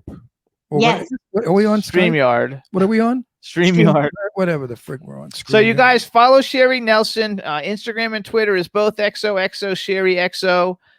We should actually make a fan page for you on Facebook. Do you have a Facebook fan page? You should have a fan page. And because everybody can't add you as a friend because you can't have that many friends, and so just because Maybe my new friend on there, that man on there, can help me. There you go. Yes, Dave. Dave. Hi, Dave. You gotta love it. So we want to thank you for coming on. Everybody, check out movie reviews and more. Subscribe on YouTube. Watch Sherry with all her cool interviews, and she's gonna be doing a whole bunch of stuff once COVID opens up. I know she's just gorgeous. And I'll see everyone November 24th. I look forward to seeing everyone there. It's a great cause, great entertainment. So it'll be a bright light for 2020 at the Soho Johnny Let Me Help Inc. I can't wait. It's going to be a lot of fun. We can't wait either. It's going to be for a good cause, and it's going to be fun just seeing everybody that we love so much. All right. Anyway, Sherry, thank you, sweetie. We love you. Stay well, stay safe, and stay happy, my sweet. Thank you. Bye. See you later. Bye, honey. All right, everybody. We want to thank everybody for tuning in. You can listen to our show weekly. Our home station is W4CY Radio. We're on from 12 to 2 p.m. Pacific time or 3 to 5 p.m. Eastern time. We're also on K4 HD Radio in LA, Jackalope Radio in St. Louis, iHeartRadio, Stitcher, Audio Boom, Podomatic, SoundCloud, iTunes, Spreaker, Apple TV, Podbean, Spotify, and Pandora. On television, you can see us on Roku, JSW Television on the JimmyStarsWorld.com site. You can also see us on Comcast, Vimeo, and it's a lot of fun. So hopefully you guys will tune in and watch us. We want to thank everybody because we had about 20,000 views on. I put 3 shows up this week on YouTube, and we had about 20,000 views. So thanks everybody for watching. Our next guest is going to be coming on in just a minute. And while we're waiting for him, what else you want to talk about, Superstar? I want to talk about that I always have the sniffles. Okay. And I don't know why. You know, when I lived in Palm Springs 15 years ago, I had sniffles. When I moved back to New York, the sniffles were gone. And a friend of mine who is a doctor, a sinus guy, he said because the sand in Palm Springs is so fine, it's a dust, you are breathing it constantly and swallowing it while eating. And I thought, wow, I got the Sahara Desert in my stomach, or the Mojave Desert. And now I'm having the same problem again. The fine dusty sand. I don't want to be gross, but you know, in New York, you get green, wet, slimy snots. Here in California, Palm Springs, you get dry, brown rocks. They're like stones. So your snots are different. Wasn't that interesting? Yeah. All right. You ready for Harley? Ready for Harley All right, any day, but I'd be much ready for his wife because she's pretty. So go ahead, Rebel. You can let him in. Let's make sure we can hear him, and we'll get rocking and rolling. Hey, there he is, the man. Hey, Harley, how you doing? I'm great. How about you? Fantastic. Good. All right, let's do a thing so we can introduce them. And all right, everybody, now we want to welcome to the Jimmy Star Show with Ron Russell, the incredibly talented, I guess he does everything, writer, actor, producer, director, superstar extraordinaire, Harley Wallen. Hello and welcome to the show. Hey, Jimmy. Hey, Ron. How are you guys? It's been a while. Good. I'm excited to hang out with you guys again. We always have a good time. Absolutely. The only one thing you didn't say about Harley, what he does good is makes beautiful children. Yeah, dude, I saw a picture of your 2 kids today but online. You know what? I said they don't look like Harley. They look like his wife. I mean, Harley's sexy and cute, but his wife is gorgeous. So yeah. How is your beauty? She's such a sweetie pie. She is awesome. It's really interesting. I don't know what has happened, but I think the last few roles she's had, she's just really blown out of the park, but she's getting so much attention and so many people, whether it's interviews or if it's roles and offers. Yeah, it's pretty cool. But she's been really busy with all kinds of fun stuff. Good for her. She's a very good, natural actress. Yeah. When you see her work, you don't see an actress working. Mm-hmm. You see the character live. That's how I would describe her. I love her work. Yeah, she worked really hard at that. Very, very natural. And she put a picture. First of all, everybody, we want to wish Harley a happy birthday. Today's his 19th birthday. And he's there you go. It's his birthday. So happy birthday. And how old are you old bag? 25. Oh, me too. I thought we were this right around. Right. I think I'm 3 minutes younger than you are. Something like that. It's close. So what have you got to bullshit about today? No, What? hold on. what- Say, you say, went- hi, say hi to everybody in the chat Oh, room. yeah, We have a chat chat room. room full of, like, really full of people. There's a ton Oh, of chat wow. room That's full of awesome. people. Hello to everyone in the chat room. Feel free to talk it up and ask questions and have some fun. But I want to talk about Bennett Song Holiday. We're just about to have our SIA premiere. We were supposed to be in LA, but obviously with this Corona bug hanging around, they decided against a physical premiere. I was hoping maybe we'd go with a drive-in premiere. That didn't happen either, but we're doing something online that the more I learn about it, the cooler I think it is. It's highly interactive. It's a premiere where you can chat with, whether it's me or Corbin Burnson or Bryce or anybody who's going to be on for this. It's going to be a blast, and it's pretty much the same price as it would be to buy the film and watch it on Amazon or whatever else. Anyways, and you get to watch it 2 days before. So November 8th, Sunday, and that's the premiere, and it's on SIA, which is CYA. And the film is called Bennett Song Holiday sequel. Yeah, So but you Ben- know what? It's not the same. I miss the red carpets. I I do too. miss the hugging and the seeing you and everybody and chatting. I miss too. I miss the after party. You know, I think it's going to be over now that the election is going to be over in a day or so. I think that they're going to open everything up and the shot will be ready. We're going to get better. And I think that you should hold that movie off. Maybe do it in the spring. Yeah, that's a little He's too got- late. I have more though. There's a horror film coming out that actually I think, I'll be honest with you. Like every single time I have a finished product, I look at it critically and say, what is the true? Where do we top out with this? Where does it land? And I'm usually pretty realistic. I have no limit for Ash and Bone. It still blows me away how good this is. So I'm tinkering with this a little bit extra just to make sure that it is as right as possible. And then the TV series Tale of Tales. And I got to say this. I got to get you in for when we start up the next season, Ron. You're like tailor made for this series. Yeah, he's got a cool. Playing what? I don't know yet, but it takes place at a strip club. I can think of a lot of positions that you Got it. have. Remember one thing. My name goes over the title. I only work from 10 till 4. My dressing room is on the set, and I get $1,400 a day. I'll remember.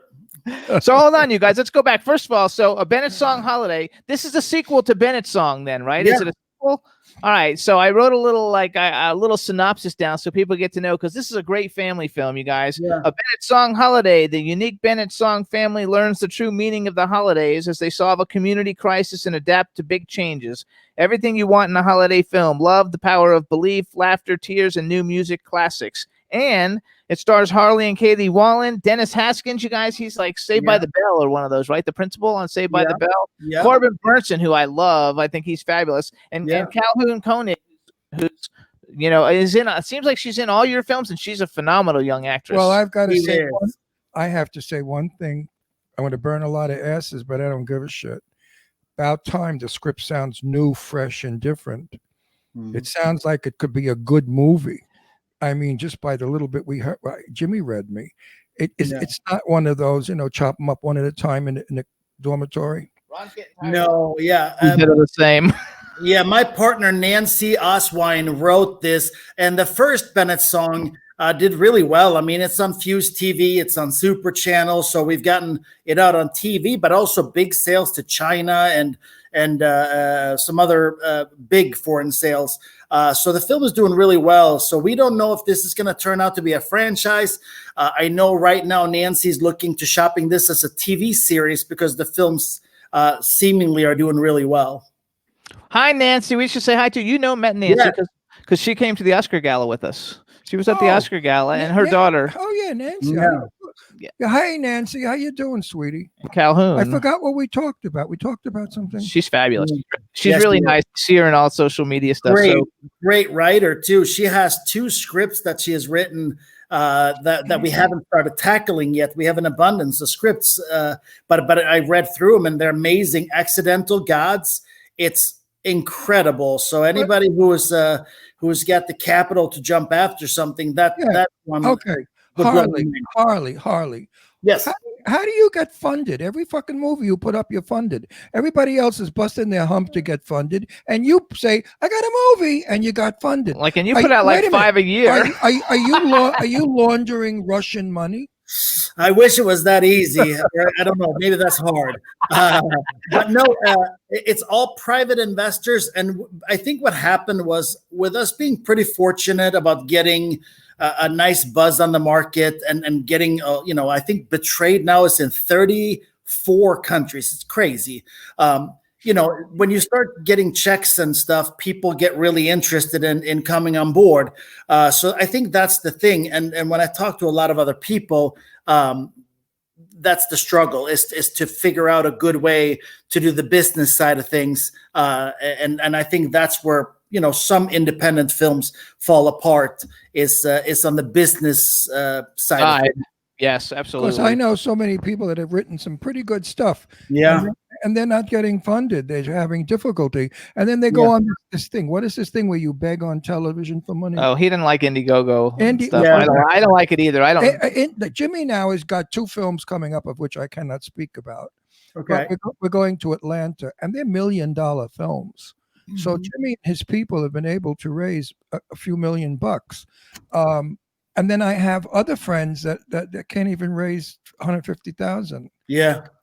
Right now is tricky times. If you raised $1 million during this mess, my hat's off to you. Because right now, even I, who normally don't have a huge problem raising budgets, it's not easy. I have a incredible horror film where we're going to reboot vampires with a Viking origin, and Jan's in that film, right? I saw it on your IMDb. Jan's in that film, right?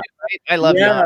We got a lot of attention. Jan, Sean, Maria Olsen, Deborah Lamb, like a lot of really cool people are in and on board with that project. Vida's in it, and that has so much potential. But I'm still stuck. I still got about 35% of that budget to build. And we want to shoot that right after Christmas and New Year's. So that's going to be interesting if we can pre-pro enough and finish up that budget. Yeah, but Jimmy's films are not being shot until after January. They will be released the following year. Don't forget, COVID is not going to stay here. They have a vaccine. We all are going to take the vaccine, or you're going to be put in prison or something. I heard. I don't know what the hell it is, but you have to take the vaccine. This COVID bullshit has been very publicized for political reasons and for all sorts of reasons. Okay, you went through my whole household. I had it. Katie had it. Kids had it. So we've already dealt with the bug. Right, and I think my daughter and I have had it, and Jimmy had it. Last year we were very ill. Not I was semi-ill. And I don't get ill. I don't get colds or anything. So let's think ahead. Let's say if you have a film now and the script is good, promote it. Get your 2 or 3 million, because you're not going to put it out until next year. And next year the theaters will be open. Everything will be back to normal. And so everybody's looking for product. My final word is, and I say this to everyone, we have 4.5 million people listening to us right now. Yeah. I want them to hear this. Today, the best place to invest money is in a film. If they got Why? Because the movie theaters are closed and they are not making the money on this film. But you, as an investor, if the film goes to Redbox, you are making the money that the theater would have made. So it's a wonderful investment. And you could get a lot at the back end. You could get a lot of money. I mean, I know some people that have made some pretty heavy cash. So out there, if you have a couple of bucks, you want to invest in Harley film. With the right filmmaker right now is definitely the time. There's a shortage of content, and absolutely, I mean, it is. We have. I think for Ash and Bone, I have the most impressive distribution list I've ever had on a film. And hopefully we'll end up walking away with something really nice for that. But it's essentially distributors that I haven't talked with before. That's the vampire one? No, it's when I had Brett Miller write the script, I said I want something. If you took, House of Wax and Texas Chainsaw Massacre and kind of combined them, that's kind of what I was looking for. And I wanted I love a little bit of moral story, and I usually write, or Nancy writes the script. So it was kind of tricky with this one because somebody else wrote it. But Brett's such an amazing writer that even the first draft was one of the best scripts I've ever read. And now, I think fifth or sixth was the one that ended up making the print. And it is really, really scary. And it has that same House of Wax feel.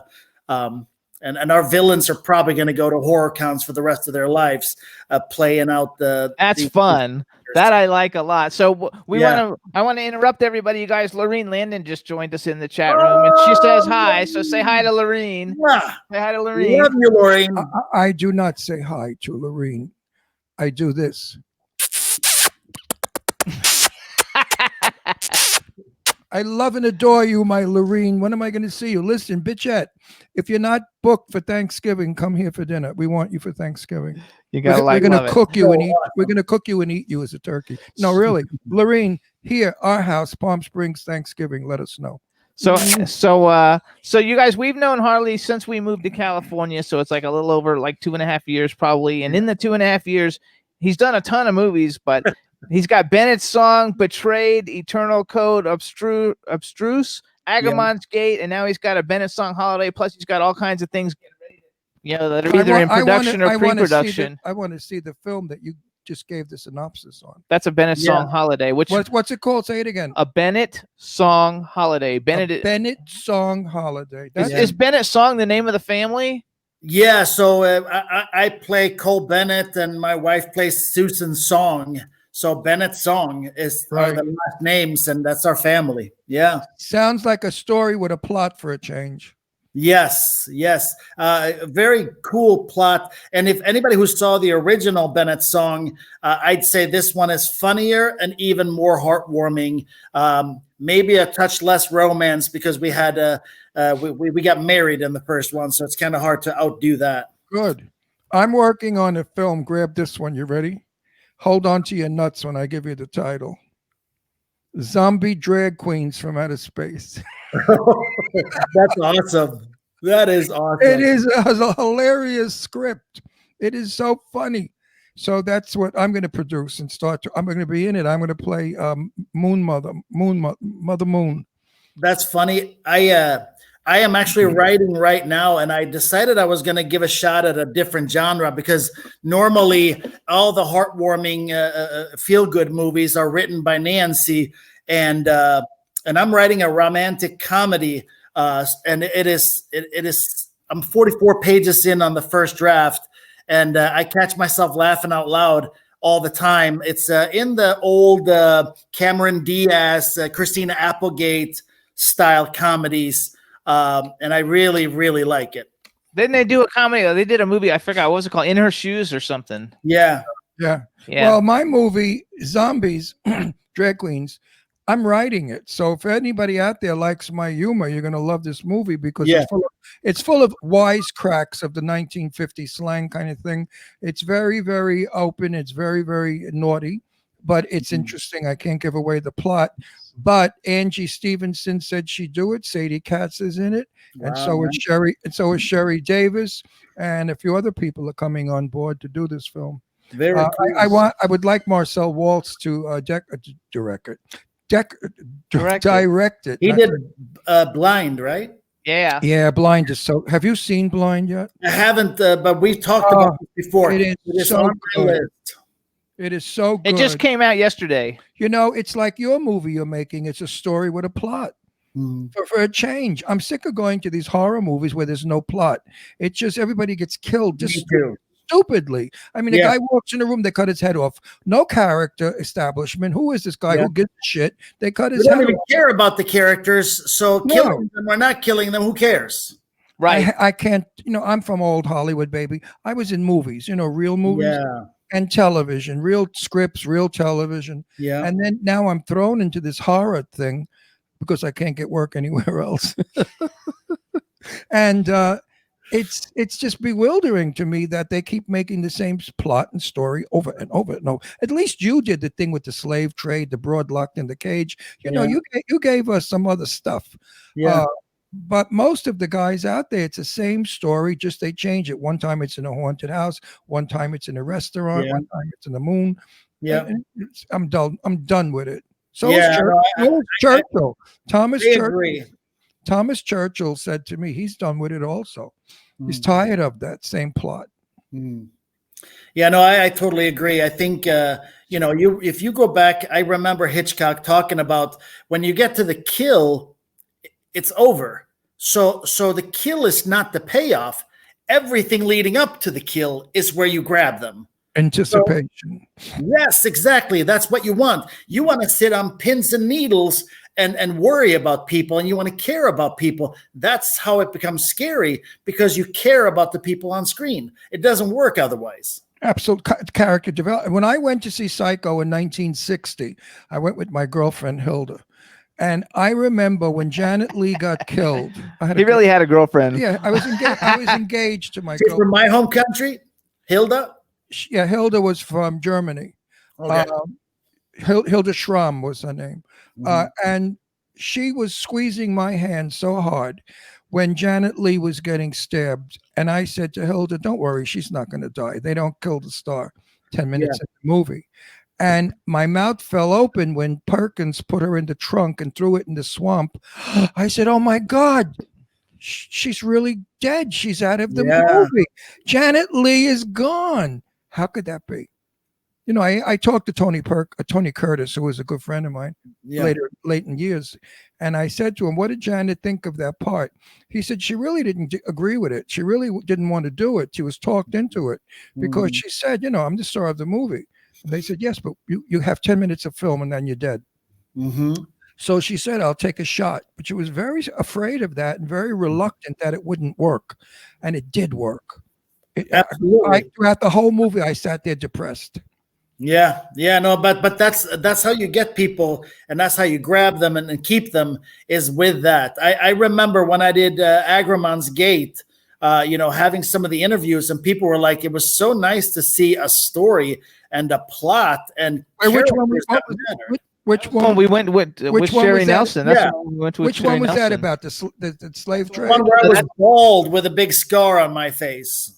That's the one with Lorene in the hospital. Yeah, Lorene. Okay. Blew my mind. Lorene was crazy. Crazy. Yeah, I love that film. Yeah, I remember.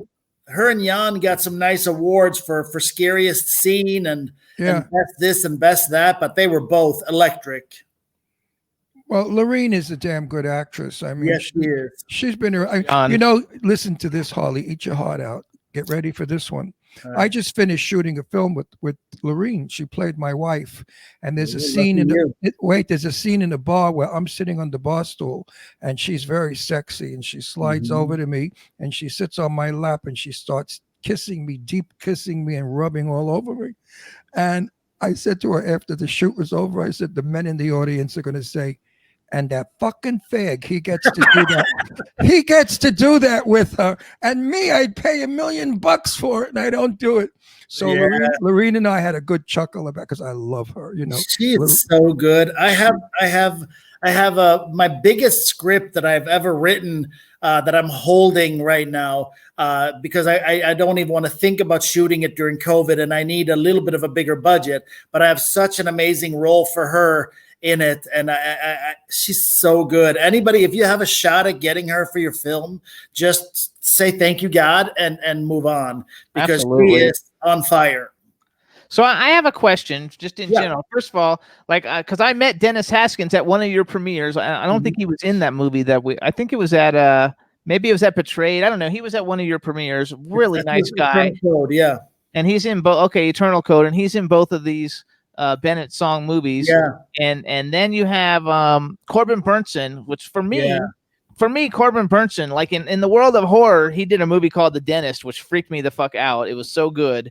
He was so good and creepy in it, and I'm afraid of dentists in the first place. But he also Me he was too. on L.A. Law though, which for me was like one of my all-time favorite shows. I don't know, I was probably in college when that show came out, but he was so good in that show. How was it working with Corbin Burnson? Because for me, he's like A-list superstar. He is the best natural. I don't even want to say natural. He's the best actor I've ever seen live. So I think this guy is the character. He just lives it out loud.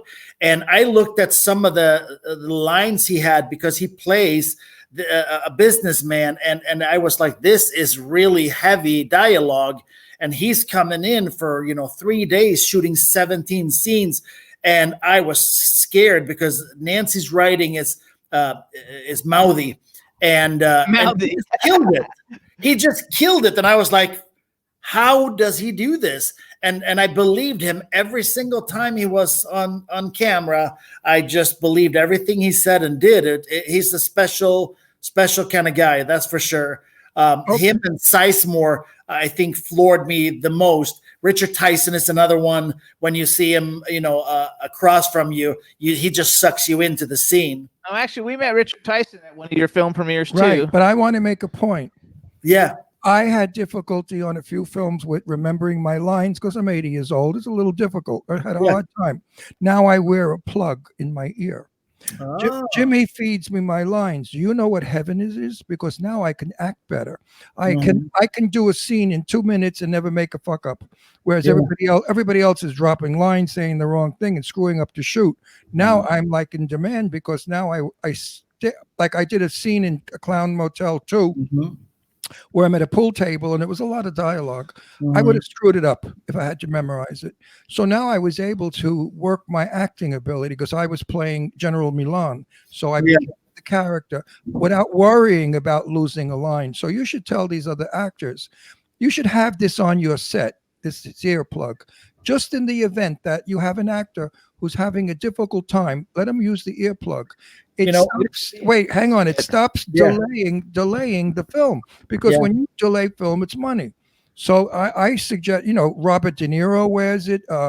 Johnny Depp, Cheryl, what's her name? The broad that we always talk about, the blonde, the old lady actress. Oh, I don't know. The famous one who keeps winning Academy Awards. Meryl Streep. Everybody my age now or close to it are wearing this wonderful. You don't see it. You slide it in. It's never shown or seen.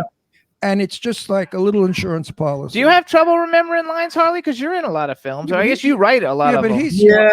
No, I think, but I definitely see what you're saying. I mean, I could see that being something that would be really beneficial, for sure. But I'm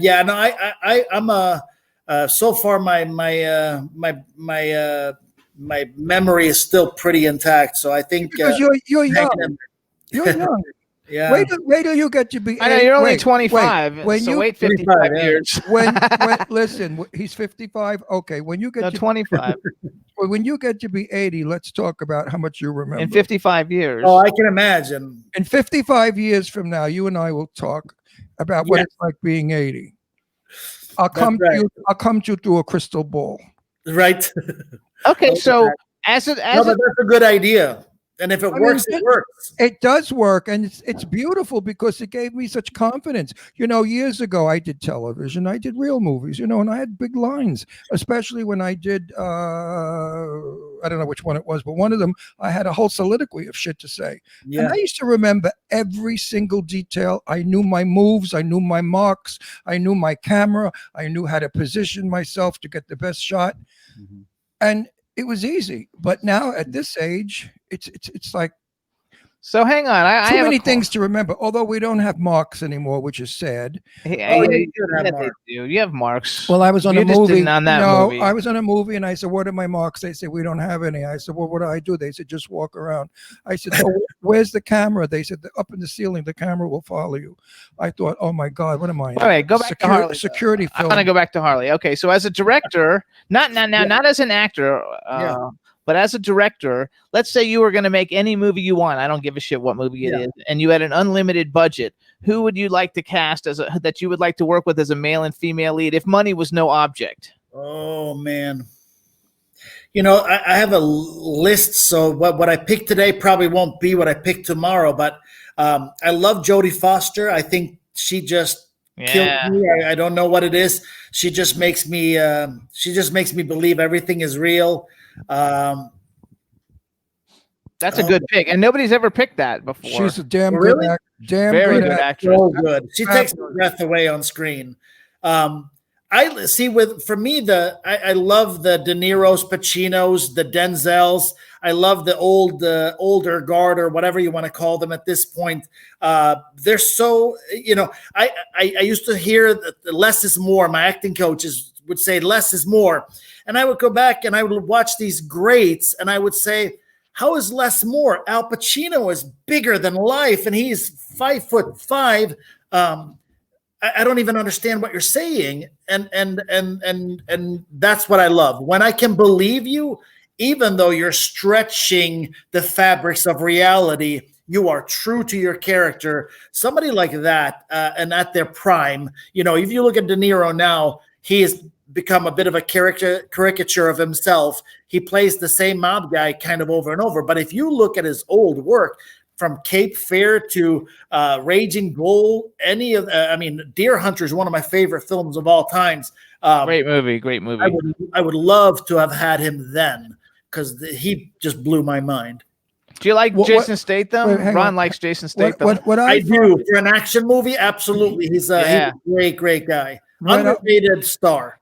Yes. What I find when I read a script, the character that I'm to play, if he's supposed to be bigger than life, I will be. But if he's not, I won't. Yes. See, this is the mistake a lot of older actors made. The script called for a demure, quiet, sensitive person, and they went in there like Norma Desmond. Big life. And it came off crappy. So you must listen to your director, but you must also listen to your insides that tell you what this character is. Be that character. Yep. If the director doesn't like it, do like I do, ignore him and do what you want. That comes to making films too, though. You know, if you look at Betrayed, I wanted the camera to be a fly on the wall, capturing everything that happened. In Eternal Code, I wanted the camera to be a detective and pursue the action. So each film shouldn't be told the same either. From a directorial standpoint, from a camera standpoint, on Eternal Code, we shot almost a whole film on Steadicam dolly, and on Betrayed, the camera was mostly moving slightly, pans and tilts and some dolly, because it was just a different story, and it's told me, tell it this way. So yeah, listen to your character, read the script, and figure out what is it calling for? What does it want from me? I firmly believe in rehearsal, and I believe in table readings. Amen. A table reading, when the cast is there, we all get to interlock and understand what our moves are. Then, of course, we use our faces. I believe in faces.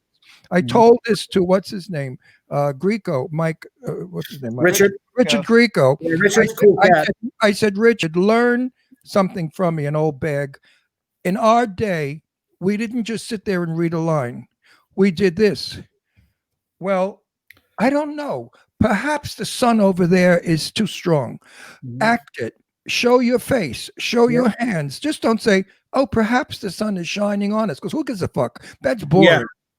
Yep. They don't do that anymore. I mean, they do on my sets. We usually have 2 table reads, and then when you're on set, you rehearse without camera. Then we place, and then you rehearse to make sure that we have all the cameras placed properly. Then we shoot. So by the time you shoot, you've run through this 20 times at least. Yeah, but you know what? That's awesome, Harley. Actually, that's awesome. On one movie, I said, "Where's my key light?" And the guy looked at me like I was speaking French. He had no idea what a key light was. And I thought to myself, okay, I said, "Where is my main light?" They said, "They're all over." And I thought, okay, that's why I look like shit in these movies. I look like an old man with tons of wrinkles in these movies because I'm not lit properly. Yeah.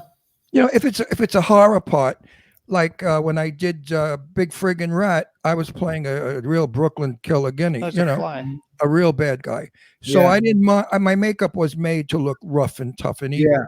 So I didn't mind the poor lighting because it really helped my character. Yeah. But if you're playing somebody's father in a nice Yeah. little house with a wife, light me I properly. can't wait to hear when you watch a Bennett Song Holiday, because I'm gonna love it. I could tell. thank you. We got so much feedback on especially the cinematography and the lighting on that one so far that I'm really curious to hear your thoughts on it. Well, We're definitely going to watch it. when I go to the movies, I'll send you guys a screener. Thank you. That'd be great. when we did go to the movies, I used to talk about it on the way home, and I'd say to Jimmy, I didn't care for the lighting. The lighting was good. I didn't care for the director. The director was okay. You know, I look at everything, not just the actor or the story, because we're in the business. Yeah. I would love to work with you one day, and I'm not pushing for a job because I got plenty. Oh of no, shit. I actually have Only thought. because you do table readings and you care about lighting, and I really suspect that you and I would work well as a director because we're both powerful.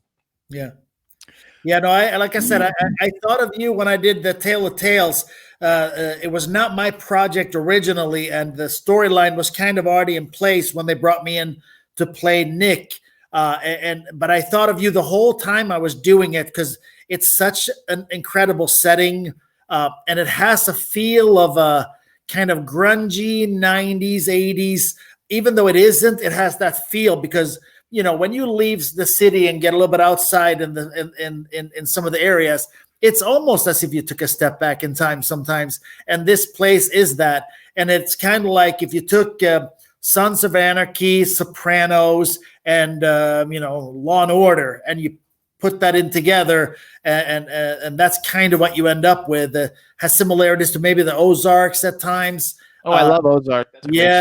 And I thought of you. I seriously thought of you. I even told my writer, my co-writer, that we penciled in everything else with, and I said I have somebody who would be an awesome guy, maybe a pimp or maybe something, or and I thought of you. So we'll have to revisit that. But I definitely good as a pimp. I'm a good pimp. I have played a gangster. I played a priest twice. In Clown Fear, I played a minister, and on television, I think it was I forgot who, not Charlie's Angel. One of those shows, I played a Catholic priest. The rest of my career has been a mob, a hitman, a killer, a mafia. Now they have me in a movie, which I'm not allowed to discuss, where I play the head of the mob, the head mafioso, the capo to capo. And I said, now that I'm an old bag and I look like a killer, and with my Brooklyn accent, they love it. So I would like to play something different, like a ballerina or a pimp. I like you as a pimp. Bunny. So hold on, you guys. First of all, pimp. I could be a good. You guys pimp. can follow Harley on Twitter. He's at Harley the Swede. HarleyTheswede. What are you on Instagram? Wait, before we go any further, Harley, thank you for thinking of me. I appreciate it. Oh, thank you for being a sport about it. But yeah, we definitely have to have that talk on the side here because I think that the TV series is going to do really well. On Instagram, I'm official Harley Wallen, and I'm Harley Wallen on Facebook. I'm probably most interactive on Instagram and Facebook. I'm terrible with Twitter. It's not conversational, I guess. Mm-hmm. There you go. So also, you guys, then a Bennett Song Holiday is having its premiere on the 8th, right? Tell everybody where they go again to watch the premiere. So this is at SYA, so it's SYA. Or CYA, and I know that me, Corbin, Bryce Xavier, and Calhoun Koenig, we're all going to be on for this, and a bunch of our other cast, they won't be on video, but they will be able to chat because you have a chat option, so you can talk about the film as you watch it, and then it's going to be everywhere on the 10th. So wherever you get your VOD, it'll be everywhere.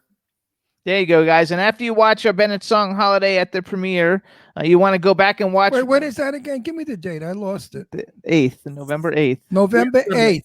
And it comes out worldwide November 10th. And you're sending us a link? Yeah, he's going to send us a link. Good. And also, you guys, you want to watch the first movie. It's called it's just called Bennett Song, right? I want to see that. And then, you guys, when you want to watch other cool things, he's got all these other great movies that you can watch. Agramon's Gate, Abstruse, Eternal Code, Betrayed, Bennett's Song. We saw Agramon's Gate, Eternal Code, and Betrayed. They're all a lot of fun. You'll like them, and they've got lots of recognizable characters from some of your favorite films. What I like about Harley's films is he has characters in his films that we have met and know in life. Yeah. And he brings to you, the audience, the insides of that character. That's good. And keep that kind of work up. I like that work. I don't like a shallow cardboard flat character. We also want to wish you a very happy birthday and hope that you and Katie have a nice evening tonight for your birthday. And you give Katie a gigantic hug for me and tell her I will do that. I'm dying to work with her. She could play my daughter also. Yeah. I'm serious. She's fabulous. I love Kat. So have a happy birthday. Good luck with the Bennett Song holiday. And please say hello to Katie for us. And, yes. And enjoy yourself. And everybody go watch the song and follow Harley. Go watch the Bennett Song holiday and follow Harley on social media. And we want to thank you for coming on the show. And happy birthday. Happy birthday again, Harley. Appreciate it. Cheers to you guys. Bye. Absolutely. Look forward to seeing you soon. Absolutely. Hopefully. And everybody in the chat room, thank you so much for tuning in. We had a great time. You guys were very interactive. It's a lot of fun. Love seeing all the new people in the chat room. So everybody have a fabulous weekend. We'll see you next week. I forgot who we have coming on the show. We have Verdine White coming on from Earth, Wind, and Fire. I know that. And it'll be a lot of fun. So you guys, thank you so much for tuning in. Rebel, thank you so much. Everybody have a great weekend. Stay safe. Stay happy. Bye, everybody. Bye-bye. Can turn out to be so wrong. Yeah, we in the mix. Yeah, we in the mix. It's another episode. Here we go. The Jimmy Star Show with Ron Russell. Interviewing the hottest, newest, and truest of today's celebrities. Make sure to subscribe so you can get notified weekly. Jimmy Star, he's the king of cool. Ron Russell, he's a gorgeous dude. Chat room is live and you would be a fool not to vibe with us at the Jimmy Star Show with Ron Russell. Come watch it live on W4CY Radio. Miss some past episodes? Download on iTunes. The Jimmy Star Show with Ron Russell. It's the Jimmy Star Show with Ron Russell.